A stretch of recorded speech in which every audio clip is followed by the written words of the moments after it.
नमस्कार मित्रों, आज मैं फिर उपस्थित हूँ एक नई कहानी के साथ। हनुमान जी का एक बाल है 1000 शिवलिंगों के बराबर। क्यों हनुमान जी ने भीम को दिए थे अपने 3 बाल? जानिए क्या है रहस्य।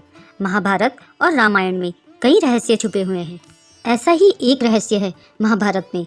यह उस समय की बात है जब युद्ध में पांडवों ने कौरवों पर विजय प्राप्त कर ली थी और पांडव हस्तिनापुर में सुखपूर्वक जीवन गुजार रहे थे। युधिष्ठिर के राज में प्रजा को किसी भी चीज की कोई कमी नहीं थी। किंवदंतियों की मान्यता के अनुसार एक दिन देव ऋषि नारद मुनि महाराज युधिष्ठिर के समक्ष प्रकट हुए और कहने लगे कि आप सभी पांडव यहाँ प्रसन्नता पूर्वक रह रहे हैं, लेकिन वहाँ स्वर्ग लोक में आपके पिता बहुत दुखी हैं। देव ऋषि के ऐसे वचन सुनकर युधिष्ठिर ने इसका कारण पूछा तो देव ऋषि ने कहा वे अपने जीवित रहते हुए राजसूय यज्ञ कराना चाहते थे, लेकिन ऐसा वे कर नहीं सके, इसलिए दुखी हैं। महाराज युधिष्ठिर, आपको अपने पिता की आत्मा की शांति के लिए यह यज्ञ करवाना चाहिए। नारद जी के ऐसे वचन सुनकर युधिष्ठिर ने अपने पिता की आत्मा की शांति के लिए राजसूय यज्ञ कराने की घोषणा की। इसके लिए उन्होंने नारद जी के परामर्श पर भगवान शिव के परम भक्त ऋषि पुरुष मृगा को आमंत्रित करने का फैसला किया। ऋषि पुरुष मृगा जन्म से आधे पुरुष शरीर के तथा नीचे से उनके पैर मृग के थे, लेकिन वे कहाँ रहते थे यह किसी को पता नहीं था। युधिष्ठिर ने भीम को आदेश दिया कि ऋषि पुरुष मृगा जी जहाँ कहीं भी हों उन्हें ढूंढकर सम्मान के साथ यहाँ लेकर आओ। अपने भाई की आज्ञा पाते ही भीम ऋषि पुरुष मृगा को ढूंढने के लिए जंगल की ओर निकल पड़े। जंगल में काफी दूर चलने के बाद मार्ग में एक विशालकाय वानर दिखाई दिए जो हनुमान जी थे। भीम भी पवन पुत्र हैं, इस नाते भीम हनुमान जी के भाई हुए। भीम ने लेटे हुए हनुमान जी को वानर समझकर उनसे अपनी पूंछ हटाने के लिए कहा। तब उस वानर ने चुनौती देते हुए कहा कि अगर वह उसकी पूंछ हटा सकता है तो हटा दे, लेकिन भीम उसकी पूंछ हिला भी नहीं पाए। तब जाकर उन्हें एहसास हुआ कि यह कोई साधारण वानर नहीं है, यह वानर कोई और नहीं बल्कि हनुमान जी थे। भीम ने यह जानकर हनुमान जी से क्षमा मांगी। भीम ने हनुमान जी को अपने जंगल में भटकने का उपदेश बताया। कुछ विचार करने के बाद हनुमान जी ने भीम को अपने शरीर के 3 बाल दिए और कहा कि इन्हें अपने पास रखो, संकट के समय ये तुम्हारे काम आएंगे।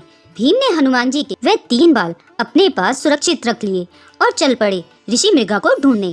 कुछ दूर जाने के बाद ही भीम को भगवान शिव के परम भक्त ऋषि पुरुष मृगा मिल गए जो महादेव जी की स्तुति कर रहे थे। भीम ने उनके पास जाकर उन्हें प्रणाम किया तथा अपने आने का प्रयोजन बताया। इस पर ऋषि पुरुष मृगा भी उनके साथ चलने के लिए राजी हो गए, लेकिन उन्होंने एक शर्त रख दी। पुरुष मृगा ने यह शर्त रखी कि तुम्हें मुझसे पहले हस्तिनापुर पहुंचना होगा, नहीं तो मैं तुम्हें खा जाऊंगा। भीम ने थोड़ी देर विचार करने के बाद ऋषि पुरुष मृगा की शर्त स्वीकार कर ली। शर्त स्वीकार करने के बाद वे अपनी पूरी शक्ति के साथ हस्तिनापुर की ओर दौड़ने लगे। बहुत दूर तक भागते भागते भीम ने जब पीछे की ओर यह जानने के लिए देखा कि ऋषि पुरुष मृगा कितने पीछे रह गए हैं, तो उन्होंने पाया कि ऋषि तो बस उन्हें पकड़ने ही वाले हैं। यह देख भीम चौंक गए और घबराकर अपनी पूरी शक्ति के साथ शीघ्रता से भागने लगे, लेकिन वह बार बार पीछे मुड़कर देखने लगे, पर उन्हें ऋषि मृगा तो उनके बिल्कुल पास नजर आते थे। भागते भागते तभी भीम को हनुमान जी के दिए उन 3 बालों की याद आई। हनुमान जी ने कहा था कि संकट काल में ये तुम्हारे काम आएंगे। भीम ने उनमें से एक बाल दौड़ते दौड़ते जमीन पर फेंक दिया। वह बाल जमीन में गिरते ही लाखों शिवलिंगों में परिवर्तित हो गया।